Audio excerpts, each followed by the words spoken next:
안녕하세요. 우리 간단히 기도하겠습니다. 하나님 아버지 감사합니다. 오늘도 헌법을 함께 공부할 수 있도록 하여 주신 것 감사합니다. 우리 이 시간을 통하여서 우리 모두가 깨우침을 얻을 수 있는 귀한 시간 되게 하여 주시옵소서. 예수님의 이름으로 기도 올리옵나이다. 아멘. 여러분, 우리가 지난 시간까지 이 책에서는 이제 23쪽이 되는데요. 잠깐 제가 좀 말씀을 좀 드리면, 우리가 이런 내용들을 우리가 공부를 했죠. 국가와 이제 헌법을 설명을 드렸어요. 그래서 뭐 자세한 것은 제가 다시 반복하지 않겠지만 이런 거예요. 국가가 뭐냐 설명을 드렸고, 또 헌법이 뭐냐. 또 여러분이 항상 머릿속에 이 헌법이라고 하는 것은 국가에 관한 법이다. 그렇죠? 국가에 관한 법 또는 국가를 조직하는 법, 이게 이제 헌법이 되는 것이죠. 그 다음에 우리가 이제 지난 시간에는 이 헌법이 뭐냐를 공부한 다음에 간단하게 뭐 성문헌법, 불문헌법, 또 관습헌법 뭐 이런 내용들을 우리가 간단히 봤어요. 하면서 제가 저항권까지 말씀을 드렸죠. 저항권. 그래서 법과 양심에 충돌됐을 경우에 우리가 행사할 수 있는 것이 이제 저항권이다, 이런 말씀 드렸는데, 오늘은 제가 여기에서 지난 시간까지는 헌법에 대한 일반적인 말씀을 드렸는데, 오늘은요 구체적으로 대한민국 헌법을 제가 말씀을 드릴 것이에요. 일반적인 헌법 이론이 아니라 대한민국 헌법 자체에 대한 이제 우리가 공부를 이제 들어가게 되는 것이죠. 교재가 이제 23쪽인데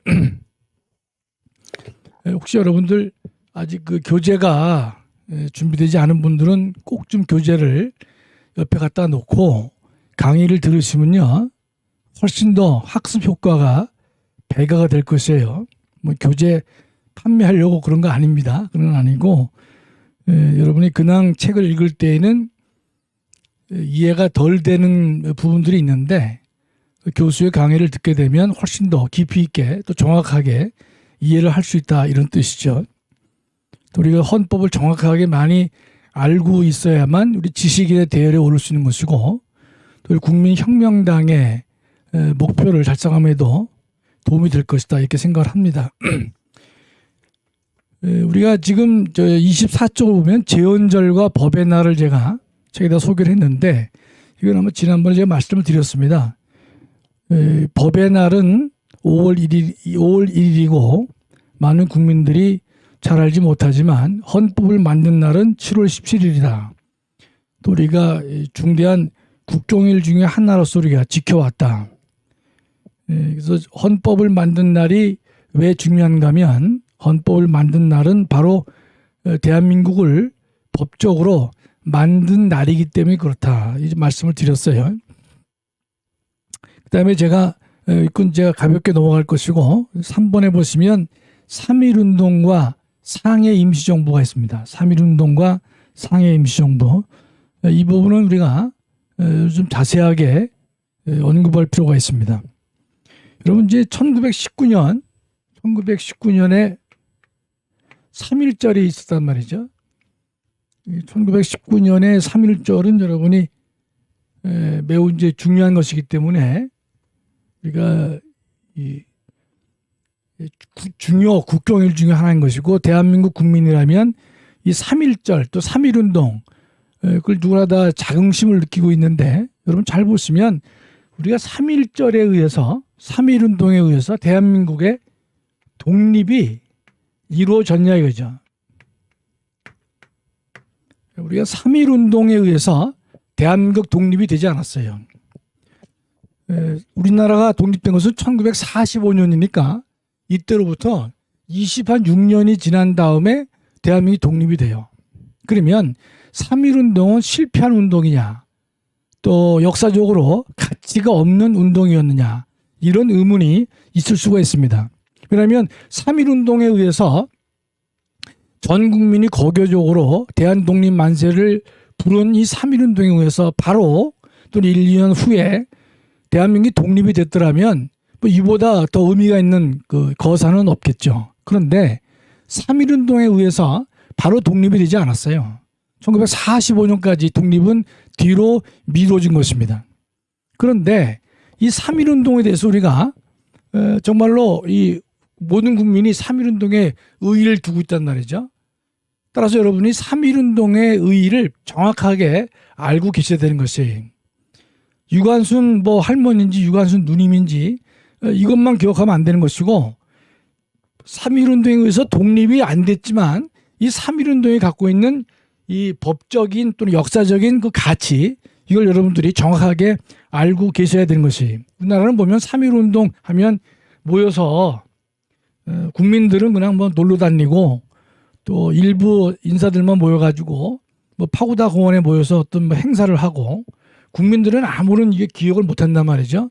그래서는 안 되는 것이에요. 이 3.1운동이 왜 중요한 것이냐. 첫째, 이 3.1운동 이후에 한 달 지나서 4월 3일 날 중국 상해에서 임시정부가 만들어집니다. 비록 3.1운동 그 자체에 의해서 대한민국의 독립이 이루어지지는 않았지만은, 그러나 한 달 뒤 4월 3일 날 중국 상해에서 임시정부가 만들어지는 것이, 이 임시정부가요 약 26년간 독립운동을 해옵니다. 독립운동을 해오다가 45년에 저희가 이제 해방이 되는데, 물론 독립운동에 의해서 해방된 것은 아니에요. 요거 차이가 있습니다. 차이가 좀 설명을 좀 드릴게요. 첫째, 중국 상해에다가 임시정부를 만든 이유가 뭐냐. 당시 중국 상해는요, 중국 땅이었지만 지금의 상하이죠. 중국 땅이었지만 프랑스가 그 지역을 이 법적으로 조차라 그러는데, 법적으로 그 지역을 관리할 수 있었어요. 즉 중국 땅이었지만 중국의 권력이 미치지 못하는, 상대적으로 약하게 미치는 그런 지역이 상해였습니다. 그렇기 때문에 이 상해가 좀 더 외국인들은 활동하기가 좀 편했단 말이죠. 그래서 이 상해에다가 정부를 만든 겁니다. 그런데 당시 우리나라는 이제 이 국내 또는 국외에서 대한민국 독립을 위해서 수많은 독립단체를 만듭니다. 그러니까 러시아에서도 만들고, 또 하와이에도 만들고, 그다음에 중국 상해에도 만들고, 또 국내 한성, 국내에도 만들고, 또 기타 또 여러 개가 있었습니다. 여러 개가 있었는데 그중에서 가장 강력한 지위를 지닌 것이 바로 상해에서 만들어진 임시정부가 가장 강력했다, 이런 뜻입니다. 그 다음에 1년인가 2년 지난 다음에는 이 러시아에 있던 다른 여러 군데에 흩어져 있던 이 독립운동 단체가 이 상해 임시정부로 다 모여서 하나가 된 것입니다. 교재명 알려달라는 분도 계시네. 교재명은 이제 제가 쓴 국민헌법이에요. 국민헌법. 네.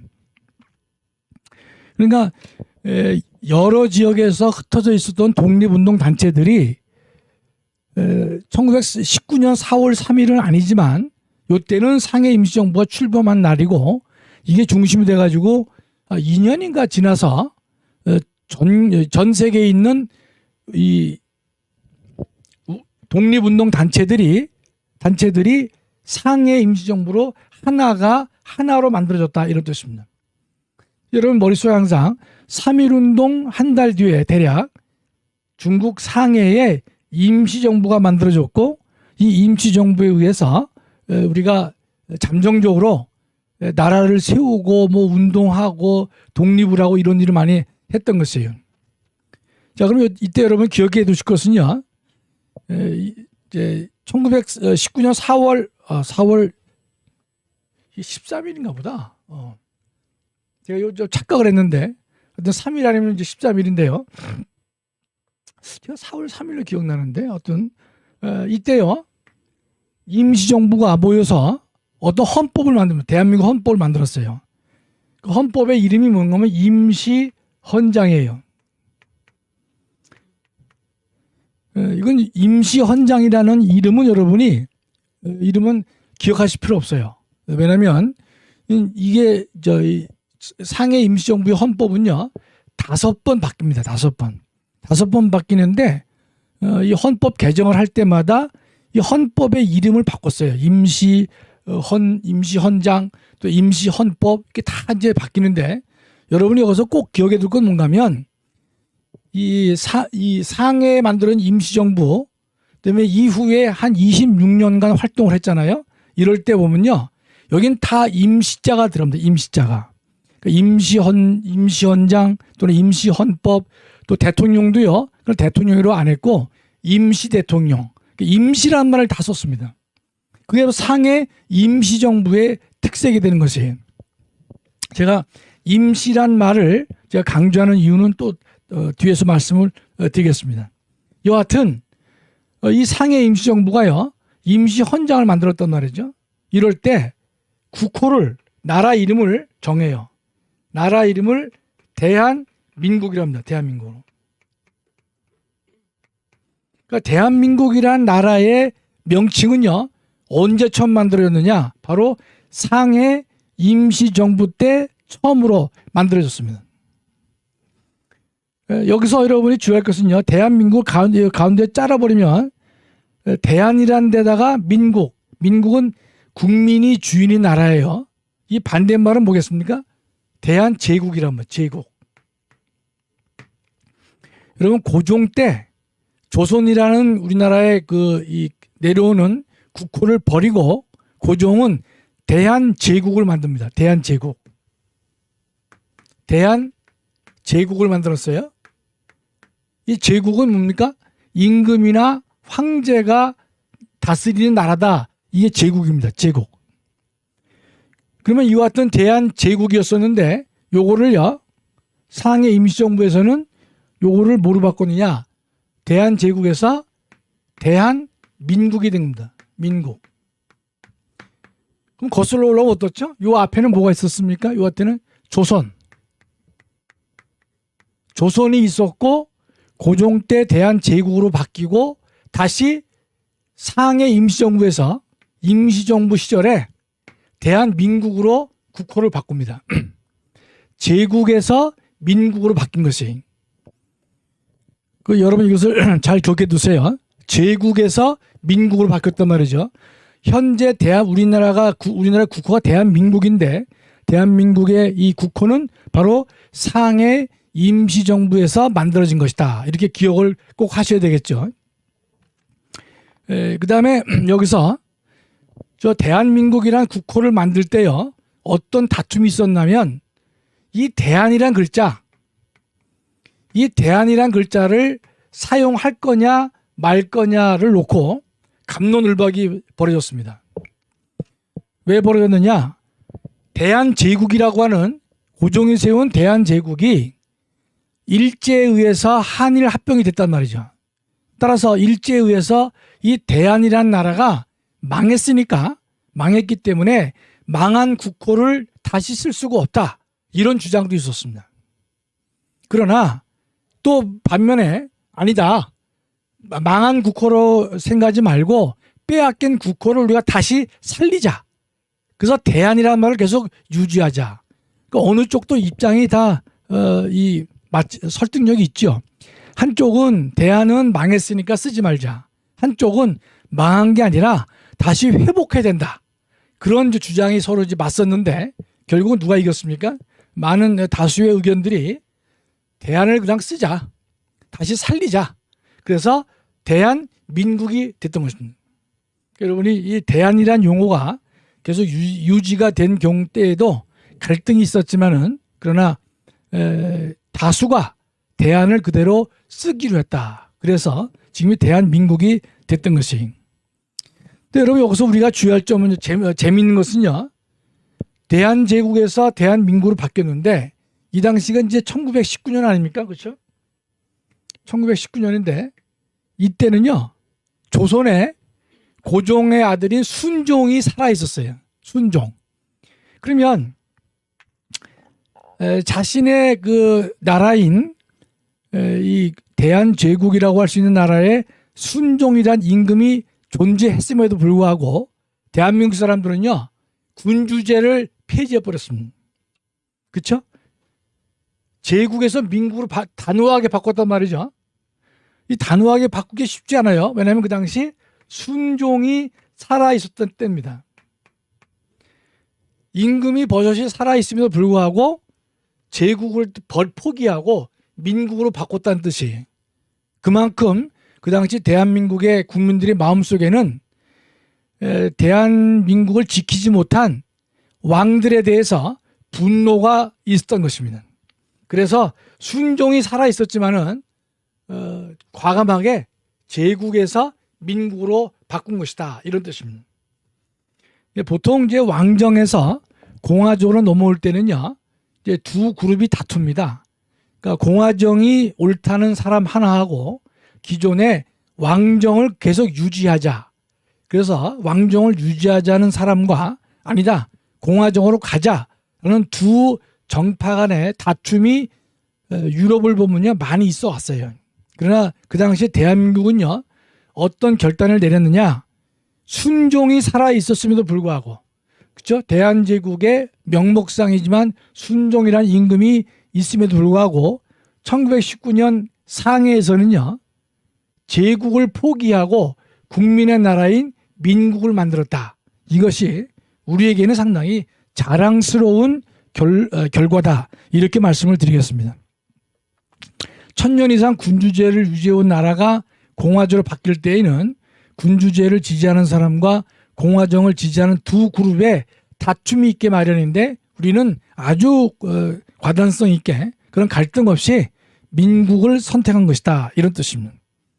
그 다음에 이 대한 상해 임시정부는요 헌법을 한 5번 바꿉니다. 바꾸는데, 바꾸고 마지막에 이제 바꾼 다음에 우리가 해방을 맞이하게 된다, 이런 뜻인데, 뭐 여러분이 그 임시정부의 헌법이 어떻게 바뀌어 왔느냐, 그거는 뭐 전문가도 잘 모를 때가 많이 있기 때문에 여러분 관심을 두지 않아도 되는 것입니다. 그 다음에 제가 조금 전에 3.1운동을 말씀드렸어요. 그죠? 3.1운동에 의해서 지금 독립은 되지 않았지만 대한 이제 상해 임시정부가 만들어진 것이다, 이렇게 말씀을 드렸는데, 그러면 이 3.1운동의 역사적 의의가 뭐겠느냐, 또는 헌법적 의미가 뭐겠느냐, 그걸 제가 좀 살펴볼 것인데, 제가 이것은 과거에 이 컬럼에도 이 3.1운동의 의의를 제가 몇 번 밝힌 바가 있는데요. 여러분, 3.1운동은 그 의미를 정확하게 알고 있어야만 우리 국민으로서 아주 자긍심이 있지 않겠는가, 이런 뜻입니다. 여러분, 이제 3.1운동은요 전 국민이 전 국가적으로 그 데모를 했어요. 그래서 3개월 동안 장기간에 걸쳐서 일본에 우리가 이 이의를 제기했고, 한 200만 명이 넘는 사람들이 이 데모에 참여를 한 것이죠. 그렇다면 전 국민이 봉기했다라고 볼 수도 있는 것인데, 첫째요, 여러분이 제 책에도 썼지만 이 의의를 잘 알아두셔야 돼요. 신민에서 국민으로 바뀌었단 말이죠. 첫 번째 중요한 의의입니다. 요 신이라는 건 뭔가 하면 신하라는 뜻입니다. 신하. 신하의 백성에서 나라의 주인이 되는 사람으로 바뀌었다는 뜻입니다. 그게 무슨 말이겠어요? 이 3.1운동에 의해서 대한제국이 무너지고 뭐로 바뀌었죠? 대한민국으로 바뀌었단 말이죠. 민국으로. 제국에서 민국으로 바뀌었어요. 제국은 왕이 있는 나라죠. 왕이 있으면 국민들은 왕에 뭐였습니까? 왕의 신하의 지위를 지녔어요. 국민들이 고유한 자기의 지위를 가진 존재가 아니라 왕의 지배를 받는 단순한 이 신하, 부하의 지위를 지녔던 것이 뭡니까? 이 제국입니다. 또는 왕국이에요. 그런데 제국에서 민국으로 바뀌었다고 하는 것은 우리 전체 국민의 법적 지위가 신하인 신민의 지위에서 독립된 주체가 될 수 있는 국민의 한 사람, 한 나라의 주인이 되는 국민으로 바뀌었다는 것이, 여러분이 머릿속에 이게 이 3.1운동의 의의는 우리 대한민국 사람들을 왕의 신하에 불과했던 그런 존재들을 한 나라의 주인 행사가 될 수 있는 주인이 되는 국민의 지위로 탈바꿈 시켜준 것이다. 그것이 3.1운동의 중요한 의의다라고 보시면 좋겠죠. 그렇죠? 왜냐하면 3.1운동으로 바로 독립은 되지 않았지만 한 달 후에 상해 임시정부가 만들어졌고 그 임시정부에서 국호를 대한제국에서 대한민국으로 바꿨단 말이죠. 그 말은 대한민국의 그 모든 국민들의 법적 지위를 신민, 신하의 지위에서 주인인 신분, 국민으로 바꾸는데 결정적으로 중요한 역할을 했다. 이렇게 볼 수가 있는 것입니다. 두 번째는요. 제가 책에다 썼습니다만 불의에 좌절하지 않았다는 뜻이. 불의에 좌절하지 않았다. 여러분 그 당시 대한은요. 대한제국 또는 대한민국은요. 동방의 작은 나라에 불과했습니다. 그러나 그 작은 나라였고 이 일제가 우리 대한민국을 강제 점령했단 말이죠. 상당히 암흑시대입니다. 그렇죠? 그러나 이 3.1운동은 뭡니까? 일제의 불의에 대해서 잘못된 것에 대해서 또 어두운 시절이고 우리가 작은 나라였지만 좌절하지 않고 우리가 전 국민이 대동단합해서 일제에 대해서 싸웠다 이런 뜻입니다. 그렇죠? 그래서 우리가 보면 그 당시 유관순 우린 누나라고 보통 이제 얘기를 많이 하는데 일제 때 그 일본 사람들이요 수많은 유관순을 감옥에 가뒀습니다. 유관순 그분만 가둔 게 아니라 독립운동에 가담한 수많은 사람을 감옥에 가뒀지만은 그러나 수많은 유관순들 감옥에 갇힌 수많은 유관순들이 가지고 있던 독립의지는 꺾지 못했다. 그런 뜻입니다. 세 번째는요. 이 3.1운동의 의의는 뭡니까? 조금 전에 보다시피 조선과 제국과 결별한 겁니다. 결별. 그 3.1운동에 의해서 대한민국이 만들어졌단 말이죠. 그 말은 뭡니까? 그 이전 단계인 조선과 우리는 단절한 것이고 또 대한제국과도 우리는 관계가 없다. 우리는 그들과 함께 할 수 없는 것이다. 라고 해서 조선과 대한제국과 결별한 사건이 뭐냐? 바로 3.1운동이다. 이런 뜻입니다. 그래서 대한 독립을 위해서 수많은 사람들이 투쟁했고 희생했고 헌신했습니다. 순종이 버젓이 살아있었음에도 불구하고 상해 임시정부는요. 왕조 복귀에 대한 그 스타일 대신에 공화국을 선택한 것이다. 상당히 의미가 있다. 이런 뜻입니다. 네 번째는요. 이 3.1운동의 가장 중요한 의의 중에 하나인데 네 번째는 뭐냐? 제국주의의 탐욕을 꾸짖은 겁니다. 제국주의의 이 욕심, 탐욕을 꾸짖었다. 이런 뜻입니다. 여러분 제국주의란 건 뭔가면요. 제국주의라고 하는 것은 전 세계적으로 보면 강대한 나라들이 자신의 권한을 더 확대시킵니다. 확대시키면서 약소 국가를 식민지화하고 자기네 이익을 위해서 약속을 점령하고 지배하는 그러한 이 흐름이 제국주의라는 말을 쓰게 되는 것이 이 제국주의는 또 패권주의와도 연결되는데 이 3.1운동은요 제국주의의 탐욕을 꾸짖은 것이다. 이렇게 제가 설명을 하고자 하는 것이 그게 무슨 뜻입니까? 일본은요 그 당시 이 제국주의의 성격을 지녔어요. 일본은 대한민국만 강제로 점령한 것이 아니라 그 이후에 보면요 만주도 점령하고 중국도 점령하고 이후에 또 동남아 전체 갖다가 일본이 강제로 점령합니다. 그럴 때 일본은요 당시에 아주 막강한 경제력과 또 이 군사력을 지녔단 말이죠. 따라서 이 동방의 작은 나라인 이 대한민국이 엄청난 큰 일본을 상대로 싸운다고 하는 것은 다툰다고 하는 것은 상상하기가 어려울 정도 그런 시대였습니다. 그러나 3.1운동은요 제국주의의 반기를 든 것입니다. 그렇죠? 침략자 일본의 오만을 꾸짖은 것이에요. 그래서 전 세계 약소 민족들에게요, 3.1운동은 많은 희망을 주었던 것입니다. 여러분 아마 인도의 간디의 불복종 운동 아실 거예요. 간디의 불복종 운동도요, 3.1운동 뒤에 생긴 것입니다. 즉 3.1운동 때문에 제국주의의 탐욕을 꾸짖었기 때문에 거기에 용기를 받은 수많은 다른 나라들, 즉 인도의 불복종 운동, 또 중국도 소위 5.4 운동을 통해서 중국의 독립운동을 예컨대 펼쳐나갑니다. 또 아시아, 아프리카 많은 나라들에게 독립운동을 할 수 있는 계기를 만들어준 것이 뭐냐? 바로 3.1운동이다, 이런 뜻입니다. 여러분 여기까지만 봐도 3.1운동은 참 의미가 크죠. 우리 대한민국 국민을 신민에서 국민으로 지위를 향상시켰고 불의에 좌절하지 않음을 보여준 것이고 조선과 결별하고 대한제국과 결별했어요. 더 나아가서 제국주의 일본의 오만을 탐욕을 꾸짖은 것이다, 이렇게 볼 수가 있는 것이죠. 또 하나 더 마지막으로요, 5번째 중요한 것은요, 의로운 분노가 무엇인지를 깨닫게 한 것입니다. 의로운 분노.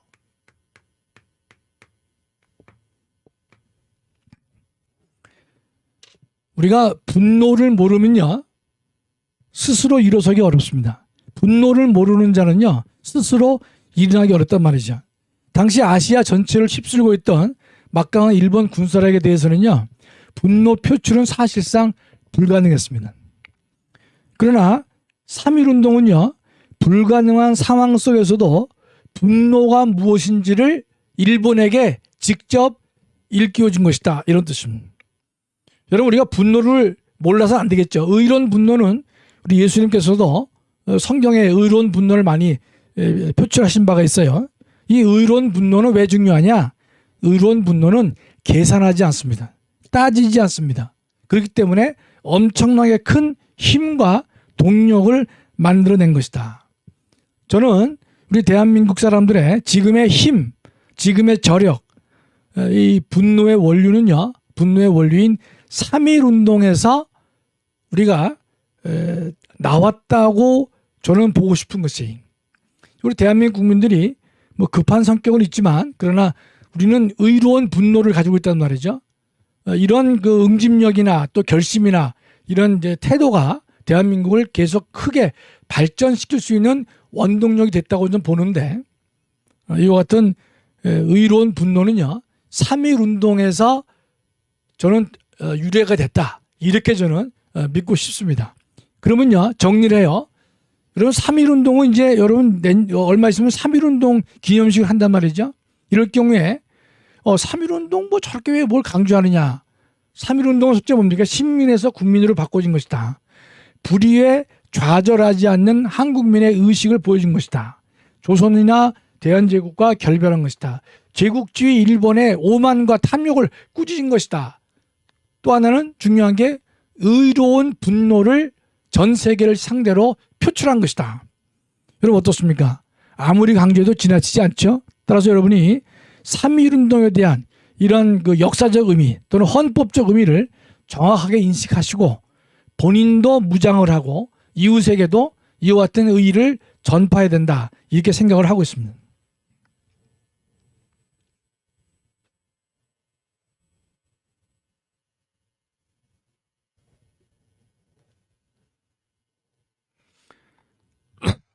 또 책에 29쪽인데요. 29쪽 보면 임시정부와 망명정부란 말을 제가 썼어요.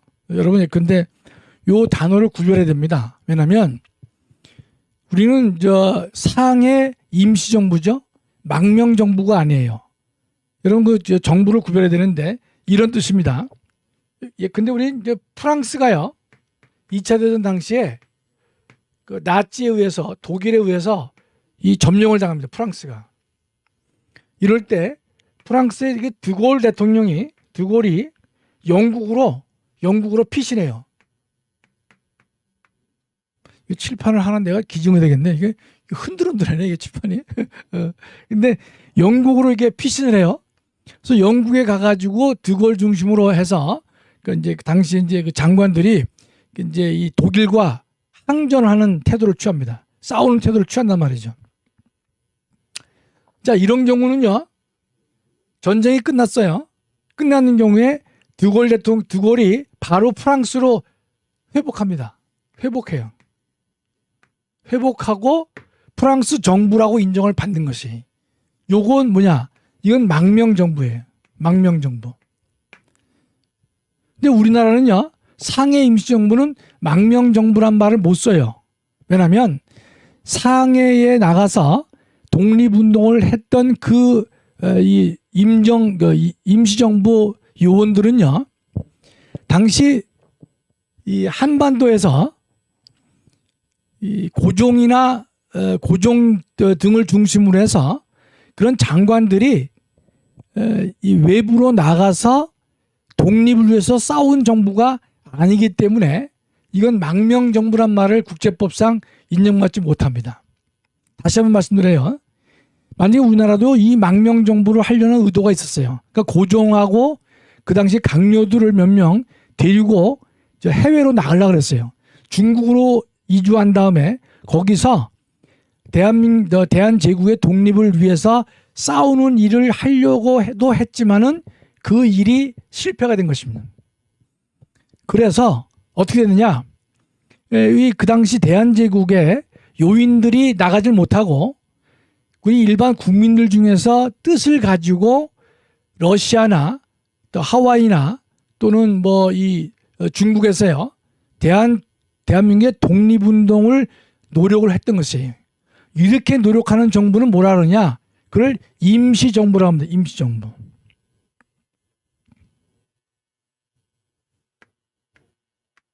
그러니까 임시정부와 망명정부는 국제법상 다릅니다. 만약에 우리나라가 망명정부라고 인정을 받았다면요, 바로 우리나라는 해방이 되면 망명정부가 대한민국에 들어와서 국가를 수립할 수가 있었어요. 그러나 우리가 상해에 있으면서 임시정부를 구성해서 활동을 했지만 우리와 우군이었던 미국이나 중국마저도 상해 임시정부를 망명정부라고 보지 않았던 것이. 그렇기 때문에 임시정부만 됐던 것이. 따라서 여러분이 임시정부와 망명정부는 법적으로 많은 차이가 있다. 이 구별을 여러분이 하셔야 되는 것입니다. 우리가 실제로 만일에 이 해방되기 전에요, 그 당시 이제 우리 독립군이라고 하는 이제 군대를 조직했었거든요. 독립군이 만일에 일본과 대일 전쟁 선포를 하고 미국이나 영국이나 그런 나라와 합세해서 대한민국의 독립군이 합동으로 일본과 전쟁을 한 흔적이 만일에 여러 번 있었더라면 우리는 망명정부로 인정을 받을 수도 있었을 겁니다. 그러나 아쉽게도 그런 이 일본과 교전을 하려고 하기 직전에 일본이 항복하는 바람에 그런 일은 발생하지 못했던 것입니다. 여러분이 참고로 이 임시정부와 망명정부의 법적 차이점을 알아두셨으면 좋겠습니다. 그다음에 29쪽에 보시면요, 제목이 이렇습니다. 건국 헌법이 만들어질 때까지의 고난의 역사다. 여러분, 이 제 책에서 제가 가장 이 강조를 하고자 했던 것이 바로 이 부분인데요. 이 페이지가 꽤 됩니다. 이게 지금 이 책에서요 44쪽까지니까 29에서 44쪽까지 이 내용을 담고 있어요. 이건 왜 이걸 강조했냐면요, 우리 국민들이 45년 해방되고 48년 나라를 세울 때까지의 과정을 정확하게 모릅니다. 워낙 70년 전의 역사란 말이죠. 그렇기 때문에 잘 모르고, 두 번째로는 안다 하더라도, 근데 이 역사관의 문제이기 때문에 이 좌파 쪽에 서 있는 많은 분들 중에서는요, 이상하게도 이 역사를 왜곡하는 경우가 여러 번 있었습니다. 따라서 여러분이 이걸 정확하게 한번 정리를 해줄 필요가 있다, 이런 뜻이죠. 물론 제가 설명을 하면 좌파와 반대되는 얘기를 할 거란 말이죠. 그래, 여러분들이 저 사람은 우파니까 저렇게 말하는구나. 그 좌파는 이렇게 얘기하는데 누가 옳으냐 말이죠. 그런 의문이 있을 수 있어요. 그러나 여러분이 강의를 잘 들어보시고 누가 더 합리적이냐, 누가 더 합리적으로 그 내용을 설명하고 있는지를 여러분 잘 들어보시면 이승만 대통령에 대한 잘못된 여러 가지 그 편견들이 많이 있거든요. 그런 것들도 여러분이 시정이 될 것이다, 이런 뜻입니다. 여러분이 이 큰 4번의 내용을 쭉 공부하시기 전에 여러분이 그 몇 가지 기억하실 것은요. 이승만 대통령과 북한의 이 김일성과의 그 갈등이 있어요. 이럴 때 여러분, 또 하나는 또 남한에서는 이승만과 김구 선생, 여러분 이승만과 김구의 대립, 지금 꼭 기억해 두실 것은요, 이승만과 김구의 갈등이 있는데 이승만 대통령은 통일을 원하지 않고 남한이 단독으로 국가를 만들려고 했다. 반면 김구 선생은 통일된 정부를 만들기 원했다. 이런 문제가 있어요. 이것도요, 여러분이 정말 이승만 대통령은 통일 정부를 원하지 않고 남한만의 단독 정부를 원했느냐, 김구 선생이 얘기했던 통일 정부의 주장이 얼만큼 현실성이 있었느냐, 이런 것들을 여러분이 꼼꼼하게 한번 따져볼 필요가 있는 것이에요. 제가 한번 잘 설명을 드려볼 터인데 여기에는 여러 가지 사건들이 중간에 있기 때문에 한 번에 강의가 되지 않습니다. 하여튼 우리가 필요 없는 것은 가볍게 보고 중요한 것은 제가 자세하게 다루도록 하겠습니다. 먼저 제목을 보시면요, 카이로 선언, 포츠담 선언, 모스크바 삼국 외상회의, 미소 공동위원회, 여러분이 막연하게 들으신 그런 내용도 있고 아마 구체적으로 그걸 잘 기억을 못 하실 거예요. 또 어쩌면 구체적으로 그 내용을 잘 기억하지 못해도 상관은 없습니다. 상관없는데 여러분 이제 책에 30쪽입니다. 30쪽 중간쯤 보시면요, 1943년에 미국, 영국, 중국이 카이로에서 한국의 독립을 약속하는 카이로 선언을 했다.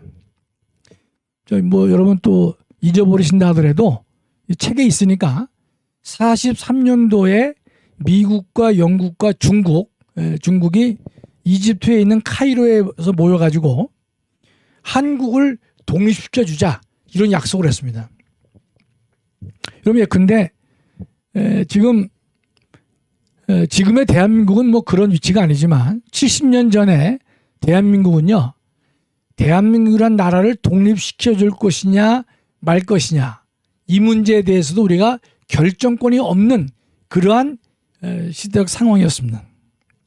여러분 머릿속에 1943년에 카이로 선언, 이건 기억에 두셔도 괜찮지 않을까 생각을 하는 것이, 그러다가 45년 포츠담 선언이 있는데, 이 포츠담은 이제 독일에 있는 도시의 이름이에요. 여기 궁도 있고 한데, 포츠담 선언은 혹시 모르신다 하더라도 1943년에 카이로 선언은 한국의 독립을 최초로 약속한 국제적인 모임이다, 이렇게 보시면 좋겠습니다. 근데 그러다가 45년 8월 15일 날 우리가 일본이 항복을 합니다. 그래서 대한민국이 독립을 하게 된 것이죠. 독립을. 그럼 이제 이런 것이죠. 43년에 미국, 영국, 중국이 모여서 왜 카이로에서 적절한 때에 적절한 절차를 거쳐서 대한민국을 독립시켜주자라는 약속을 왜 했냐 말이죠. 모임을 왜 했냐 말이죠. 그 이유는 이런 거죠. 지금 이제 전쟁 상황이 2차 대전이 독일하고 일본이 분명히 질 것이다, 이렇게 연합군은 예상을 한 것이. 따라서 43년 12월이니까 43년 말이란 말이죠. 그러니까 그럼 우리가 모여서 앞으로 A라는 나라, 이 지역은 독립된 국가를 만들 것이냐 말 것이냐, 그다음에 이 대한민국 영토는 여기까지냐 아니면 다른 데까지도 대한민국 영토냐, 이거를 세계 지도자들이 모여가지고 금을 긋는 거예요. 금을 긋습니다. 그러니까 그 당시에는 전쟁에서는 이긴 사람이 장땡이니까 모여가지고 근데 뭐 이것저것 다 결정할 수 있단 말이죠. 그럴 때 이 중국의 대표는 누구였느냐? 장개석 씨입니다. 장개석 씨. 이 장개석은 우리가 참 고마운 분이에요. 왜냐하면 그 당시는 중국이었단 말이죠. 이 장개석 총통이 미국하고 영국하고의 전체 모임에서 가가지고 한국의 독립을 상당히 강조한 분입니다. 참 고마운 분이죠. 나중에 여러분이 이제 대만 문제가 나오게 되면 이거 우리가 이 장개석 총통에 대해서 고마움을 더 느낄 것인데 여튼 머릿속에 한국이란 나라가 전 세계 지도로 보면 매우 작습니다. 눈에 잘 안 띄어요. 그럴 때 미국이나 영국이 잘 모를 때 관심이 없을 때 중국의 대표인 장개석 총통이 회의에서 한국을 찝어서 한국도 적당할 때 독립을 시켜야 된다. 이렇게 그 대표가 말 한마디 해주는 게 매우 중요한 때였습니다. 참 고마운 분이죠. 그랬는데 지금 그게 이제 43년 카이로 선언인데요. 이제 중요한 게 1945년 12월 달 45년 12월 여러분 날짜는 이 몇 월인지는 기억 못해도 되는데 뭐 저도 가끔 뭐 이게 기억 못할 때가 있으니까요. 45년 12월이면 언제입니까?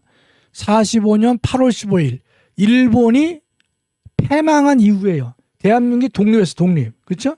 독립받아서 해방이 됐다고 해요. 해방. 해방된 그해 12월 달에 미국, 영국, 소련의 수상이 모입니다. 보통 책에 보면 이걸 삼상회의라 그래. 삼상회의. 이 삼상회의란 말을 쓰니까 학생들이 잘 이해를 못합니다. 왜냐하면 이 삼이 뭔가 하면 석삼자예요. 셋. 셋이라는 뜻이에요. 셋. 상은 뭔가 하면 외상. 우리는 보통 외무장관이라는 말을 쓰지만 보통 이제 이 번역 용어를 보면요. 이제 외무성.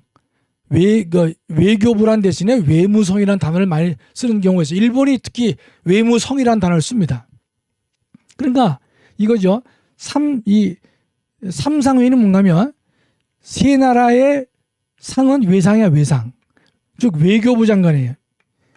세 명의 외교부 장관이 모인 회의입니다. 그러니까 미국, 영국, 소련을 대표하는 외무부 장관이 모인 회의가 어디서 열렸냐? 모스크바, 소련의 모스크바에서 열린 겁니다. 이걸 보통 1945년 미영서 외무부 장관의 모스크바 결정이다. 이렇게 얘기를 합니다. 이건 여러분이 다는 몰라도요. 아, 이게 미국, 영국, 소련의 외무부 장관이 모여서 회의를 했구나. 이 정도는 여러분이 기억해 한번 더 보세요. 이건 뭐 책에도 많이 나오는 얘기입니다. 근데 여기서 이 사람들이 무슨 말을 했느냐? 이런 결정을 해요. 한국은 바로 독립이 안 된다는 거예요. 독립시키지 않겠다는 것이 뭐냐? 5년간 신탁 통치를 하게 됩니다.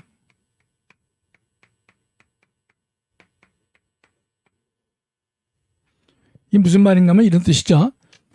지금 우리는 독립을 원하고 있는데 이 미국, 영국, 소련이 뭐라고 얘기하냐면 야, 이 한국은 자치 능력이 없다. 독립할 자격이 없다. 따라서 5년은 이 미국, 영국, 소련, 중국 네 나라에 의해서 5년간 지배를 받고 관리를 받은 이후에 그 다음에 독립된 나라로 만들어주겠다. 이런 결정을 누가 합니까? 미국, 영국, 소련의 외무장관이 모여서 그런 결정을 하는 거예요.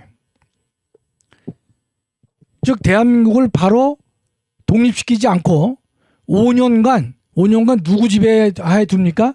미국, 영국, 소련, 중국의 지배하에 두고 5년간 관리를 한 다음에 그 다음에 나라가 좀 정리가 되면 그 다음에 독립을 시켜주겠다. 이런 결정을 하게 됩니다. 그래서 따라서 이게 모스크바, 이 장소가 모스크바였어요. 이 모스크바 삼상회의, 3명의 외무부 장관이 모인 이 모스크바 삼상회의는요, 우리 이 머릿속에는 아주 또렷하게 남는 매우 불쾌한 회의죠. 그렇죠? 우리는 독립을 원하고 있는데 독립 안 시켜주고 5년간 네 나라가 우리가 나누어서 관리하겠다. 그 이후에 독립을 시켜주겠다. 이렇게 얘기를 한단 말이죠. 그러면 여러분 생각해 보세요. 이 신탁 통치는요, 대한민국의 독립을 어떻게 하는 겁니까? 무로 돌리는 게 무로. 없을 무. 그렇잖아요? 우리가 그렇게 독립을 원했는데 지금 독립을 안 시켜주고 신탁 통치한다는 말은 독립을 좀 뭡니까? 없던 걸로 하겠다 이런 뜻이. 그렇죠? 또 하나는 조선에 대한 사형 선고다 말이죠. 그렇죠? 당시 뭐 대한제국이란 말을 안 썼어요. 그러니까 조선에 대한 사형 선고와 같다. 따라서 많은 그 당시에 우리 대한민국 국민들은요, 이 신탁 통치를 반대했습니다. 그 반대한 사람 뭐라 그래요? 그걸 반탁이라고 해요. 반탁.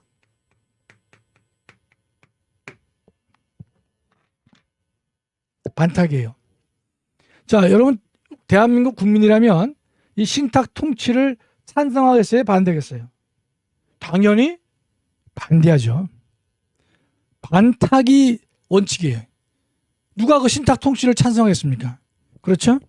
그랬는데 재미있는 것은요, 그 당시 남한에는 공산당이라는 게 있습니다. 공산당.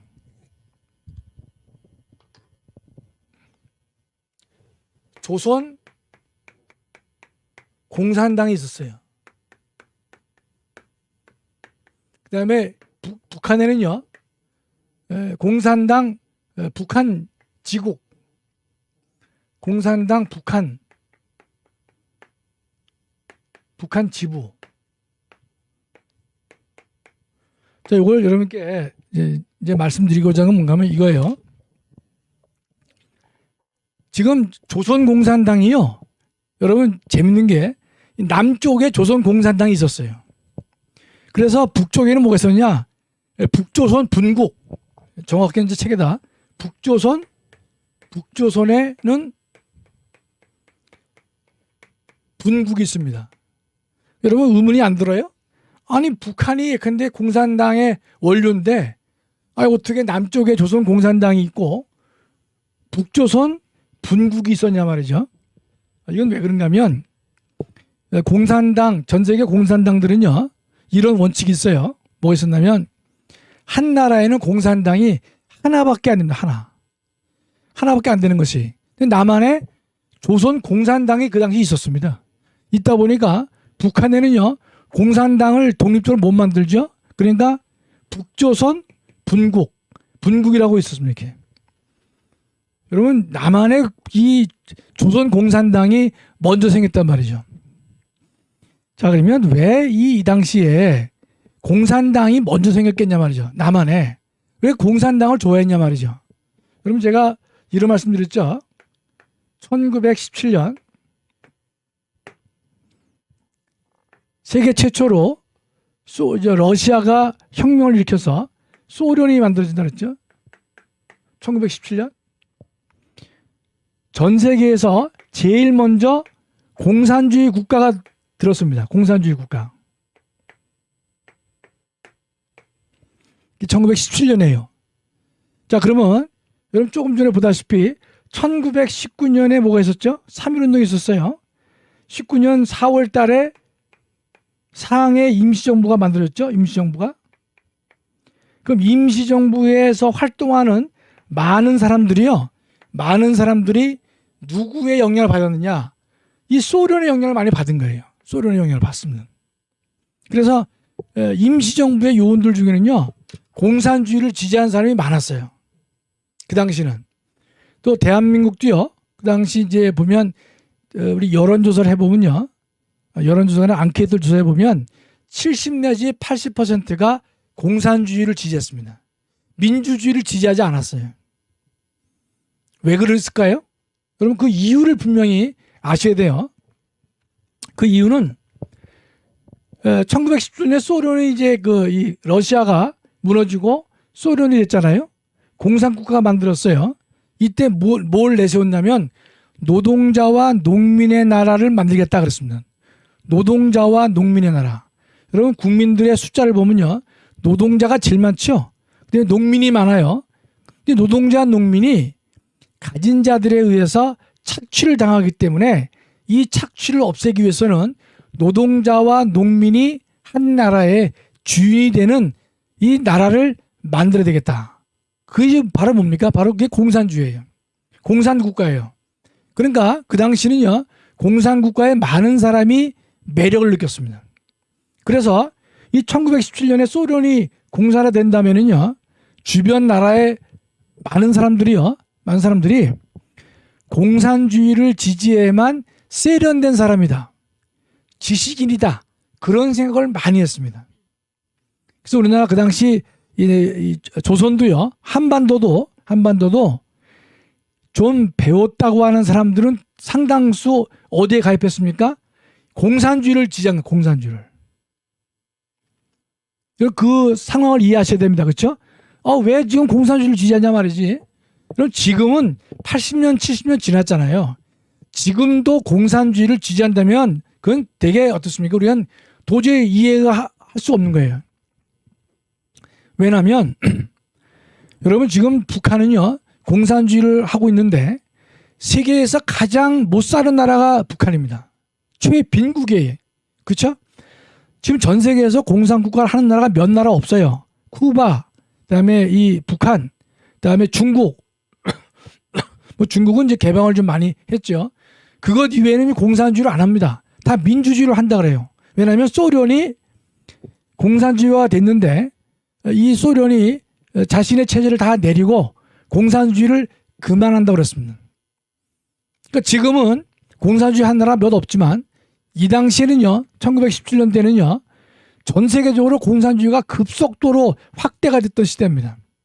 많은 분들이 공산주의가 매력 있는 건가 보다, 잘 모르니까, 또 노동자와 농민의 나라를 만들어준다니까 상당히 좋은 것인가 보다 라는 생각들을 많이 했던 것이. 그래서 1917년에는요, 그랬기 때문에 우리 1919년 임시정부 있지 않습니까? 임시정부에 대해서 당시 소련의 레닌이 우리 그 임시정부에 독립자금을 쓰라고 상당수 돈을 지원합니다. 이건 팩트입니다. 네, 예. 그래서 그만큼 소련이 대한민국도 독립해야 되지 않느냐, 약소국가인데 독립해야 된다. 따라서 그러려면 돈이 필요하지 않느냐. 그래서 상당수의 돈을 우리 임시정부에게 제공을 합니다.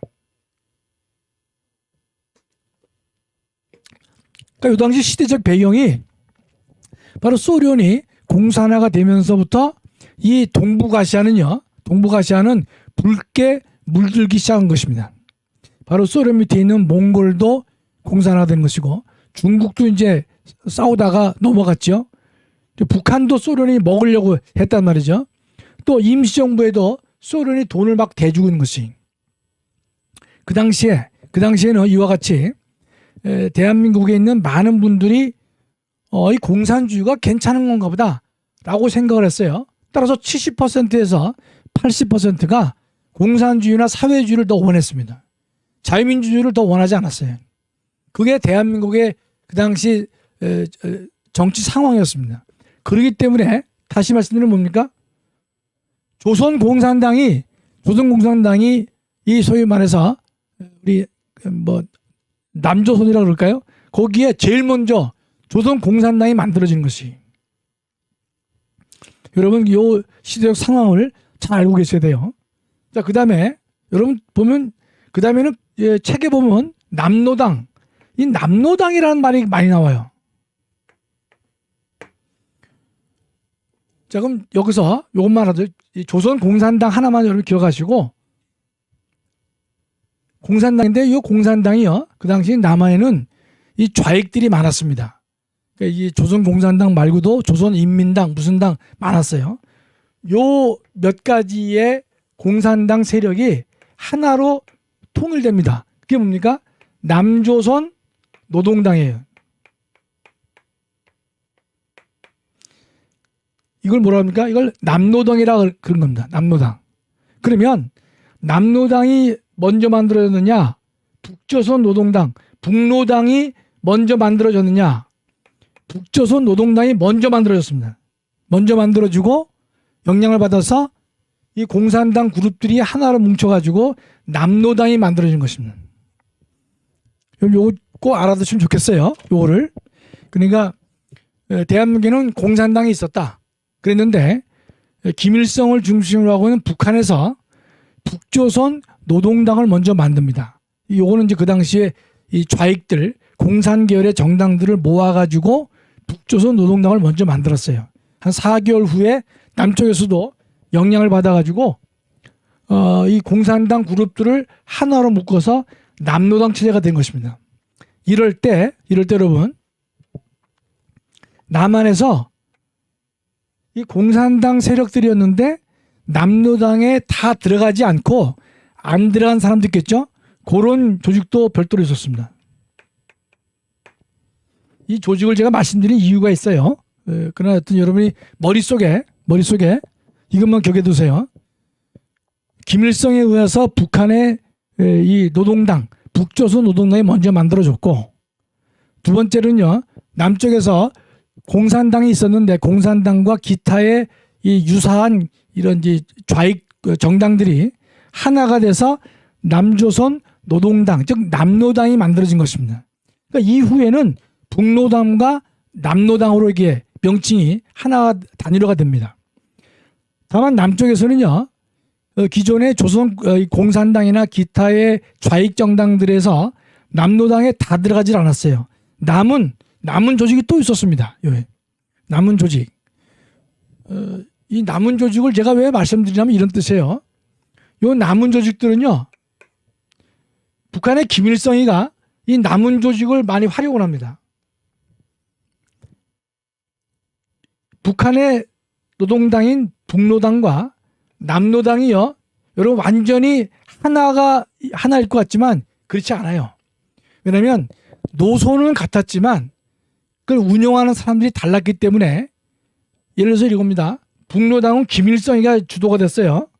그 남노당 세력은요, 박헌영이라는 사람이 있어요. 박헌영. 이 둘은 협력 관계이기도 하지만 내부적으로는 갈등 관계가 있던 것이 그렇겠죠? 그런데 우리가 어떤 일을 하다 보면 큰 뜻은 같지만 여기서 내가 이 헤게모니를 장악할 것이다. 쟤를 내가 제거해야 되겠다. 그런 갈등이 사람들 사이에 있단 말이죠. 그래서 북노당은 김일성이가 딱 이 주도권을 갖고 있는데, 반면에 남노당은 박헌영이란 말이죠. 둘은 큰 그릇은 하나로 갈지 몰라도 그 한 단계 낮은 단계에서는 김일성이는 박헌영을 견제합니다. 내 말을 잘 듣게 만든단 말이죠. 하기 위해서 이 북한의 이 북노당은요, 남한의 남노당 이외의 요 다른 조직들 요거를 활용해서 이 남노당을 견제하기도 하고 서로 손을 잡기도 하고 요런 관계를 가지게 되는 것이.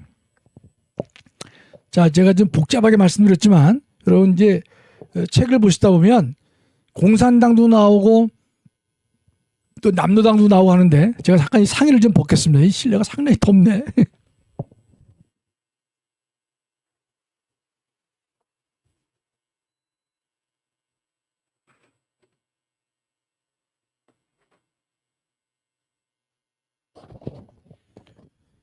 그러면 저 책이나 어떤 문헌들을 읽다 보시면 남노당도 나오고 북노당도 나오고 조선 공산당도 나오고 여러 개가 나온단 말이죠.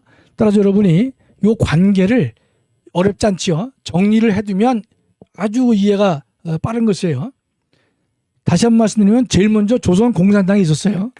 이것 말고도 각종의 공산당 그룹이 여러 있었는데 이놈을 합쳐서 남조선 노동당으로 합쳐요. 하나가 됩니다. 근데 이것 이전에 북한에도 여러 가지 좌익 정당들이 있었는데 그거를 김일성에 의해서 북조선 노동당, 북노당이 만들어집니다. 머릿속에 북노당이 있고 그 남쪽에서는 남노당이 다시 만들어진다. 그 다음에 남노당 말고 다른 떨거지 세력들이 또 존재했다. 요 세력은 김일성에 대해서 상당히 우호적이란 말이죠.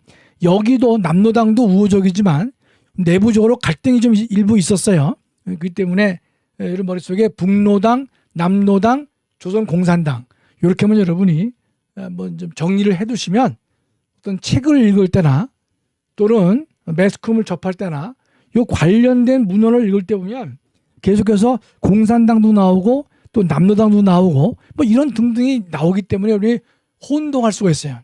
그래서 제가 말씀을 드리는 거예요. 이 얘기가 어떻게 나왔냐면요. 모스크바 그 외상회의에서 찬탁이냐 반탁이냐 신탁 통치를 한다 그랬죠. 하니까 모든 국민이 이 반탁으로 여기 쓴 겁니다. 당연하죠. 신탁 통치를 반대하겠죠. 그렇죠? 그랬는데 여기에요. 조선공산당 좀 말씀드린 조선공산당도 여기 찬성을 해요. 박헌영이도 반탁에 찬성합니다. 대한민국 국민이라면요. 국민이라면 신탁 통치를 찬성하는 사람이 없을 거예요. 그렇죠? 그렇기 때문에 전 국민이 다 반탁했어요. 반탁. 신탁 통치를 반대한다. 그랬는데 거기에 조선공산당도 당연히 반탁이다. 이렇게 했습니다. 의견이 일치가 된 거예요. 그랬는데 이틀 만에 이 공산당이 입장을 바꿉니다. 뭐로 바뀌냐? 이 공산당이요. 이 신탁 통치를 찬성하는 찬탁으로 바뀌어요.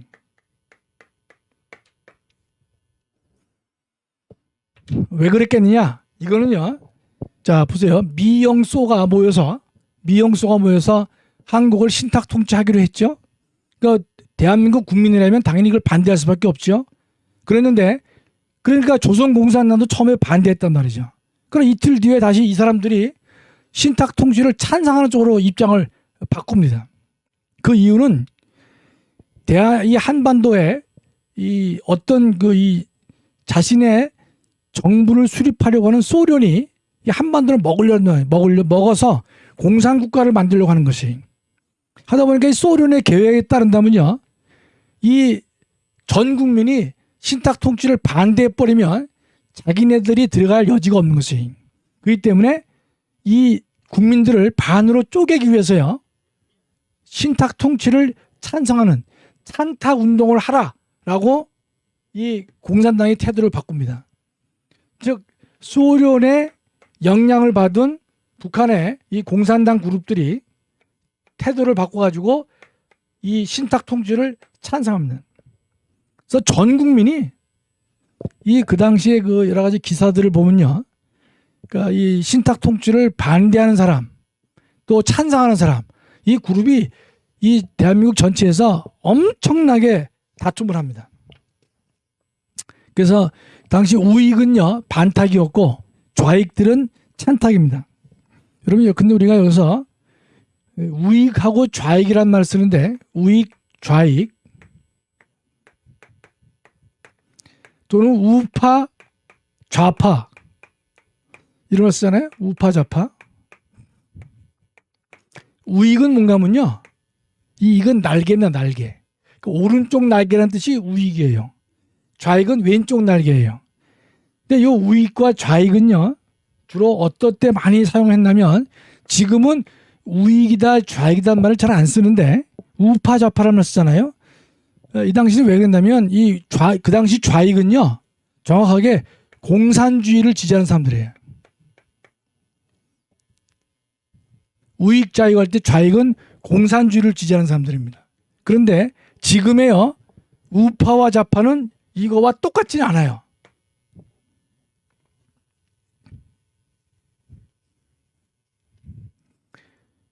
저는 근데 우리가 오른쪽이냐 왼쪽이냐 여러분 이제 이건 뭐 경제적으로 보면 이 우파는요 경제 성장을 강조한다면 좌파는 이 분배를 강조합니다. 분배.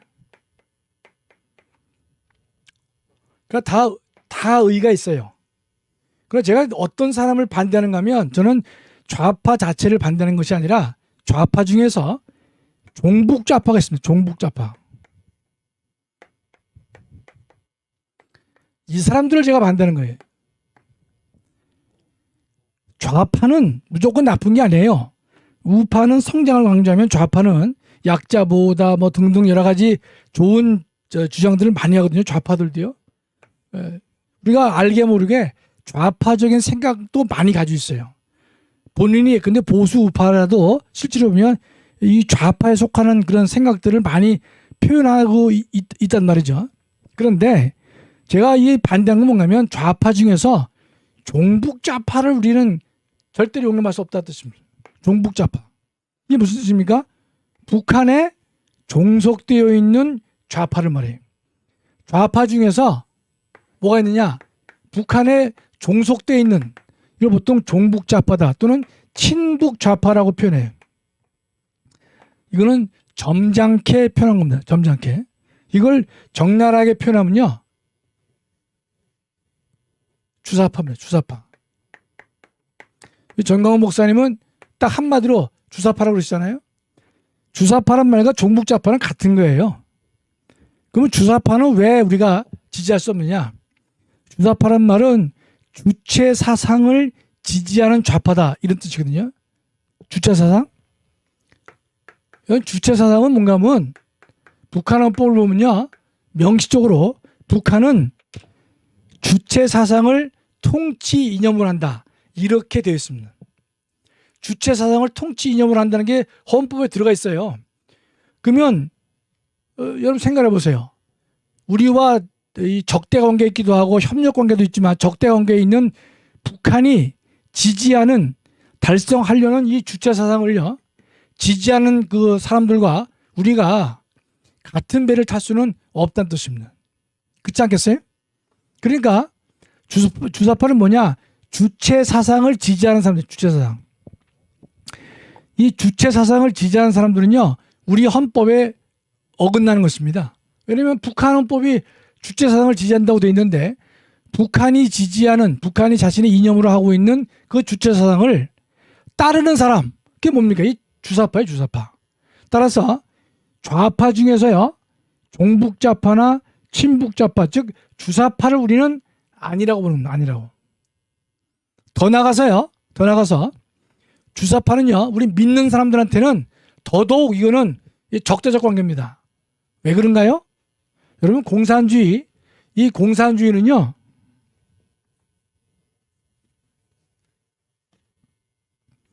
공산주의의 본질은요, 유물론입니다. 유물론. 유물론이라는 말이 어려운 것 같죠? 이런 겁니다. 물질이에요, 물질. 유는 오직이야, 오직. only.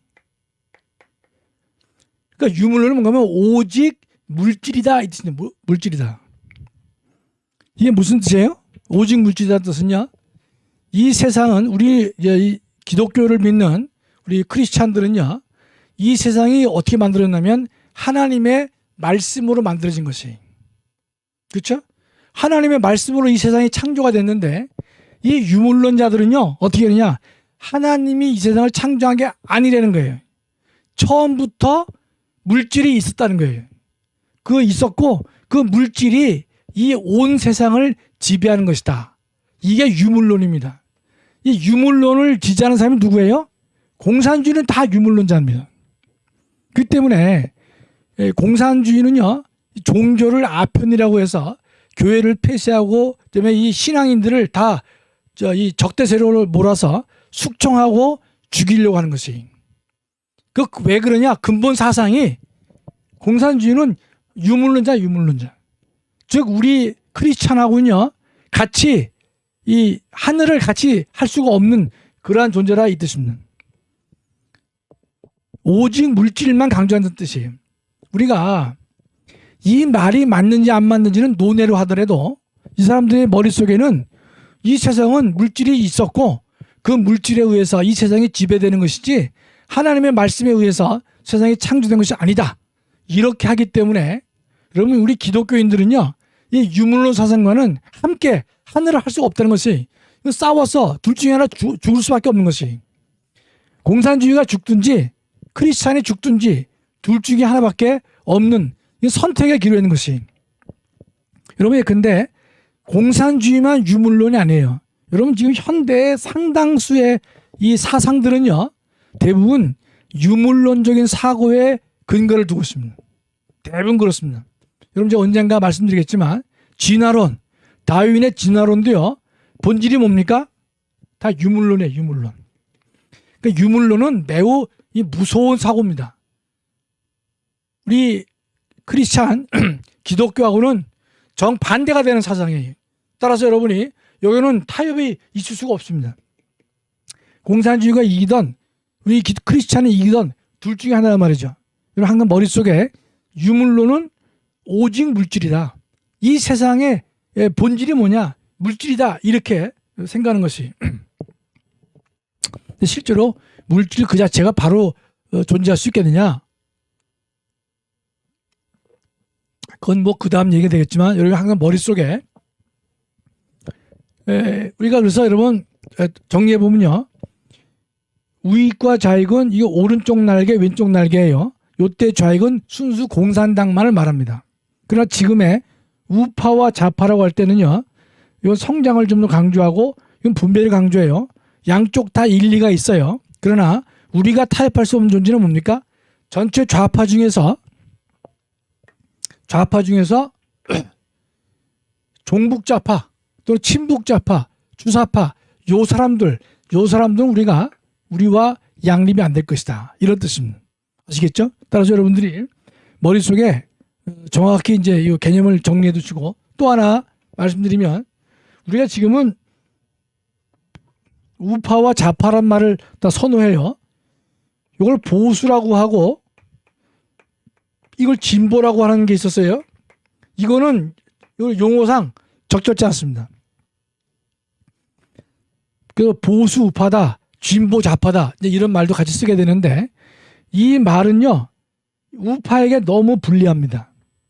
여러분 우파를 보수라고 그래요. 그래서 뭐라고 속된 말로 거짓말을 하는가 하면 보수 꼴통이다 그래요. 보수 꼴통. 그래서 뭔가 하면 이 보수 꼴통들은 기득권자이고 자기들이 가진 것만 유지하려고 한다. 이렇게 매도를 합니다. 그 다음에 자기네들은 진보 좌파래. 자기네들은 뭔가 이 물질 우리 인간 사회를 진보 계속 프로그레시브 발전시키려고 하는 그러한 좌파다 말이죠. 라고 말하니까 이 보수 우파는요 기득권만을 지키는 꼴통이고 자기네 말이 진정한 역사를 발전시키는 주체다. 이렇게 오해를 줄 수 있단 말이죠. 그러나 여러분 이 세상에 어떤 사람들 중에서도 세상을 발전시키려고 노력하지 가진 것을 예컨대 지키려고 하는 사람은 없어요. 그건 뭐 정상적인 사고가 아닌 것이죠. 따라서 이 용어가 잘못 선정된 거예요. 그래서 지금은요 대다수의 사람들은 우파냐 좌파냐 이런 말 쓰는 것입니다. 여러분도 앞으로 주변에 어떤 글을 쓰시거나 말씀하시거나 그럴 때는요 보수 우파 진보 좌파란 말도 가능한 쓰지 마시고 그냥 우파냐 좌파냐 이렇게 쓰시면 좋겠고 좌파 중에서는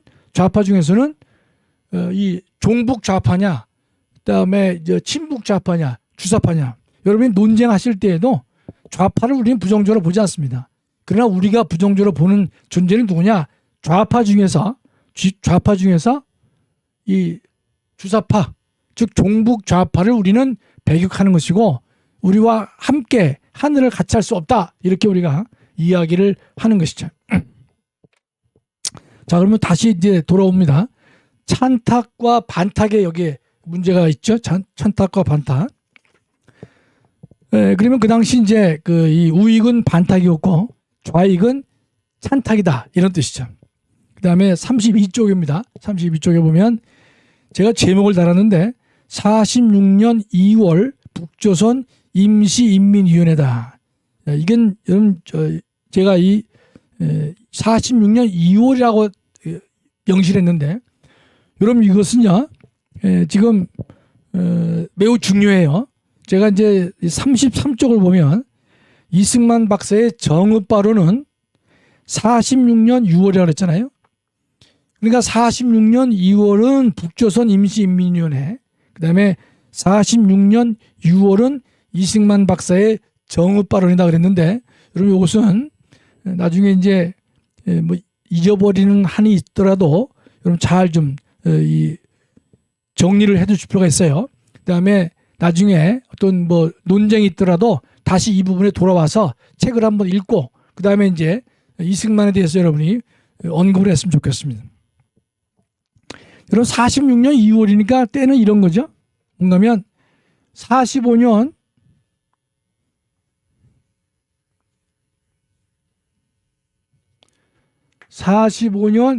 8월 15일 날 해방이 됐어요.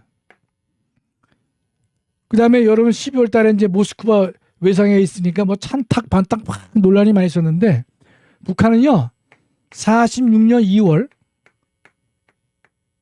2월이 있고 46년 이제 6월이 있는데, 6월 46년 2월 달에 소련은요 이 자신이 점령한 땅에다가 공산화 작업을 많이 합니다.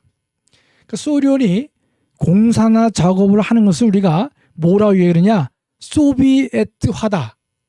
이런 이제 소련의 공식 명칭을 보면요, 유니언 오브 소울쇼 이스트 했는데 소비에트란 말이 나와요 거기에. 그러니까 소련은 자신이 점령한 지역에다가 공산화 작업을 계속합니다. 하다 보니까 북한도 예외가 아니에요. 그러니까 이제 소련이 폴란드도 점령했잖아요. 거기도 공산화 작업을 해요. 체코에도 공산화 작업으로 다 공산화 작업을 한단 말이죠. 그럴 때 북한도 예외 없이 이 공산화 작업을 하는 것이. 그랬는데 이 40년 2월 달에 북한에다가 임시인민위원회를 만듭니다. 북조선 임시인민위원회. 그러면 2월 8일인가 그래요. 북한에서 임시인민위원회를 만드는데, 이 임시인민위원회가요 뭐 어떤 일을 하는가 하면, 북한의 토지개혁을, 임시인민위원회가 북한의 토지개혁을 하게 됩니다.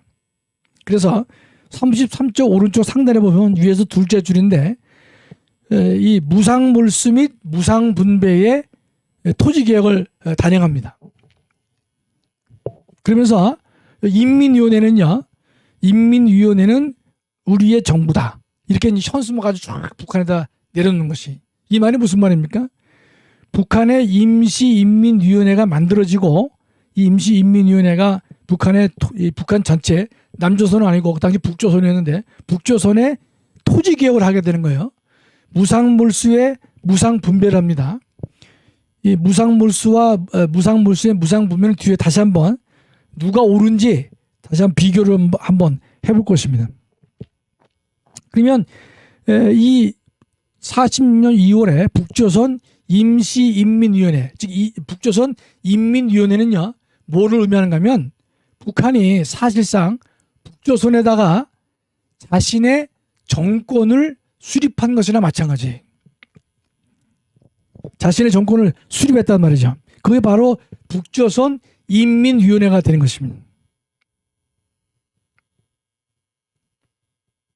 그러다가 46년 11월 그다음에 47년에 몇 가지 사항들이 있는데, 그건 제가 나중에 설명을 또 드릴게요.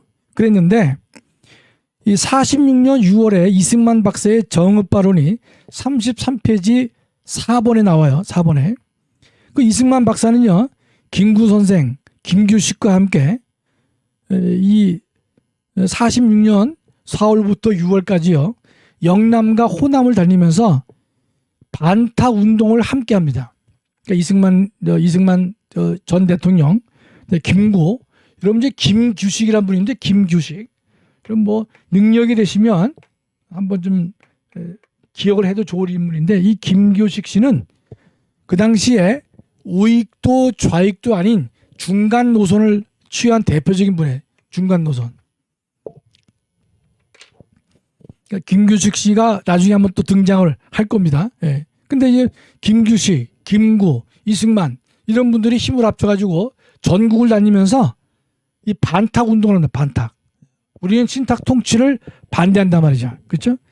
또 하나는 우리는 공산주의를 배격한다.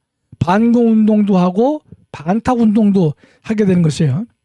그런데 이승만 대통령은요, 그 당시 이제 이승만 대통령은 물론 대통령은 당시 아니었지만, 이승만은 6월달에 정읍에서 이런 발언을 합니다.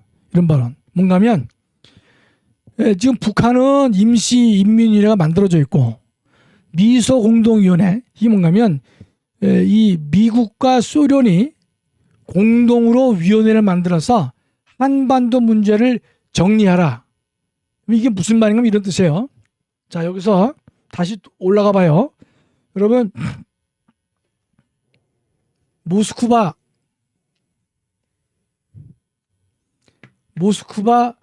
삼국 외상회의가 있었죠. 여기서 무슨 결정을 했죠? 여기서 5년간 대한민국은 신탁 통치를 할 것이다. 이거를 결정했어요. 하면서 지금 이제 영국은 멀리 떨어져 있으니까 미국하고 소련이 공동으로 위원회를 만들어서 이 신탁 통치 문제를 결정을 하라라고 위임을 합니다. 이거 일리가 있죠? 네. 그러니까 전쟁이 워낙 넓으니까 이 한반도에 대해서는 관심 있는 사람이 소련이고 미국이니까 미소가 공동으로 위원회를 만들어서 신탁 통치할 것이냐 뭐 등등의 문제를 정하라라고 위임을 합니다. 이럴 때요, 이제 북한에서 남쪽에서는요, 남조선 미합중국 사령부, 그러니까 남한은 미군이 이제 들어왔단 말이죠. 북한은 소련이 들어왔잖아요. 들어온 이유는 몇 가지가 있지만 첫째는 우리 한반도 내에 있는 일본군이 20몇만인가 32만인가 있었어요. 그런 사람들을 갖다가 무장 해제를 시키는 일을 한 거예요. 그렇죠? 일본에 그 군인들이 많이 있었기 때문에 군인들의 무장을 해제될 것이다. 그러면 일의 편의를 위해서 38도 이남은 미군이 주로 관장을 하고 이북은 소련이 관장을 하라. 그 다음에 그 일이 다 완성되면 미국과 소련의 군대는 다 철수한다. 이렇게 이제 우리가 약속을 다 했단 말이죠. 그랬는데 소련은 처음부터 뭐냐?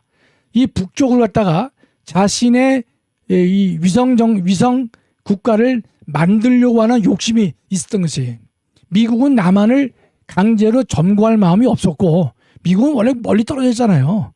남한에 조그만 땅 가져서 뭐합니까? 그런 마음이 없어요. 그러나 소련은 우리 대한민국과 붙어 있단 말이죠. 붙어 있으니까 이 공산국가를 만들어서 자신의 위성 국가를 만들겠다. 그러한 속셈이 있었던 것이. 그러면 미소공동위원회, 여기 나오는 미소공동위원회는 누가 그 위원이냐? 남조선 미합중국 사령부, 또 소련은요, 북조선 소련 사령부, 이 두 사람이 대표부가 돼가지고 미소공동위원회를 설치해서 이런 문제를 처리해 나가라라고 위임을 했어요. 그랬는데 이 미소공동위원회가 모였는데 두 번 모였지만 다 결렬됩니다. 결렬돼요. 왜 결렬되느냐? 미국과 소련의 갈등 때문에 결렬되는 것이. 그 왜 갈등이 있느냐? 그 당시에 미국과 소련이 아주 전 세계적으로 가장 강력한 나라였단 말이죠. 미소 간의 냉전이 있었습니다. 두 번째로는 소련은 한반도 북반부나 또는 한반도 전체를 자신의 위성국가를 만들려고 하려는 그러한 욕심이 있었기 때문에 당연히 미국과 합의가 제대로 안 되는 것이 이해가 되시죠? 그렇죠? 한 놈은 예컨대 지금 마음속으로 이 한반도를 먹겠다 말이지, 이런 마음을 가진 게 소련이고, 미국은 어떻든 여기를 갖다가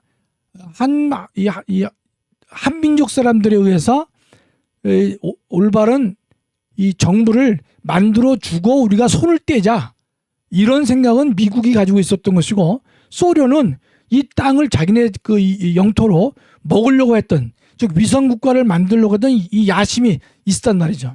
하다 보니까 46년 2월 달에 북한에다가 북조선 인민위원회를 만든 것이, 북조선 인민위원회는 뭐겠습니까? 이거는 사실상의 북한 정부라고 봐야 될 것입니다. 그러면 이 상태를요, 이승만 대통령이 영원함을 달리면서 반공운동과 반타운동을 하셨단 말이죠. 하다 보니까 어떤 그 발언을 하시게 되는가 하면 이거죠. 북한은 임시정부나 또는 이 위원회가 만들어져서 북한은 사실상 지배하려고 하는 그러한 모습을 보이고 있고, 동시에 소련은 북한을 지배하려고 하고 남한 전체를, 이 한반도 전체를 먹으려고 하는 그러한 이 태도가 보인단 말이죠.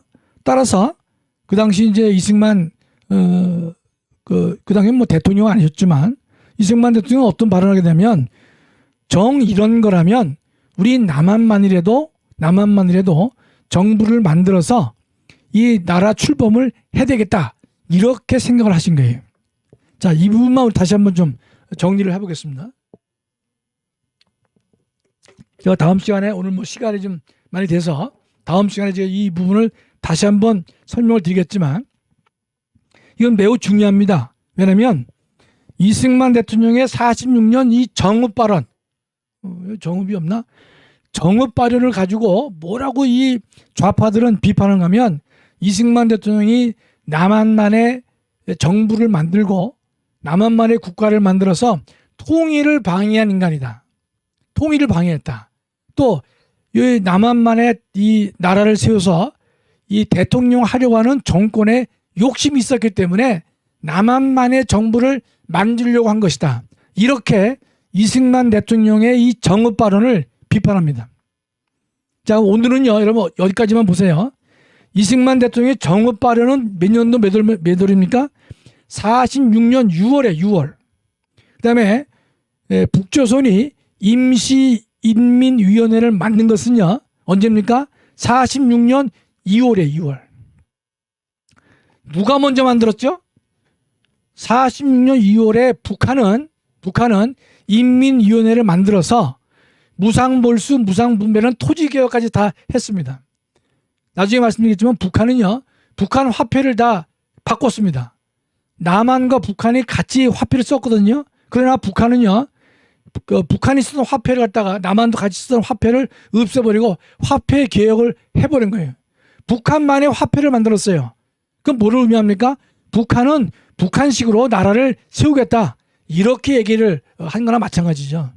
그러니까 이 형태를 보고 4개월 후에 이승만 대통령은 이 반탁 운동을 하러 다니시면서, 야, 도대체 이제는 우리도 무슨 생각을 해야 되느냐. 북한이 저렇게 나오고 있기 때문에 우리도 통일 정부만을 우리가 고집할 게 아니라 남한만이라도 빨리 나라를 세워서 이 한반도의 일정 부분을 안정시켜야 되겠다라고 해서 행한 발언이, 누가 먼저 했는지 여러분 보셔야 돼요. 이승만 박사의 정읍 발언이 먼저 있었고 북조선 임시인민회가 뒤에 만들어졌으면 그런 지적이 가능해요. 아, 이승만 대통령이 통일을 반대하고 자신이 대통령이 되기 위해서 자신의 권력에 야욕이 있었구나, 이렇게 말할 수가 있겠지만, 북한이 먼저 46년 2월에 북한의 정부나 임시정부나 마찬가지인 북조선 임시인민회를 먼저 만들었단 말이죠. 토지개혁도 거기서 다 해버렸어요. 해놓으니까 그런 상황을 다 보는 남한의 이승만 대통령은요, 어떤 생각을 합니까? 잘못하면 북한에게 다 먹히겠단 말이죠. 따라서 남한만이라도 독립된 정부를 만들어야 될 것이다, 이렇게 얘기를 한 것이, 이걸 가지고 이승만 대통령이 통일을 뭐 반대했다, 뭐 단독 정부를 만들었다, 뭐 이래가지고 비판하고 있는데, 제가 볼 때는 절대로 합리적 비판이 아닌 것입니다.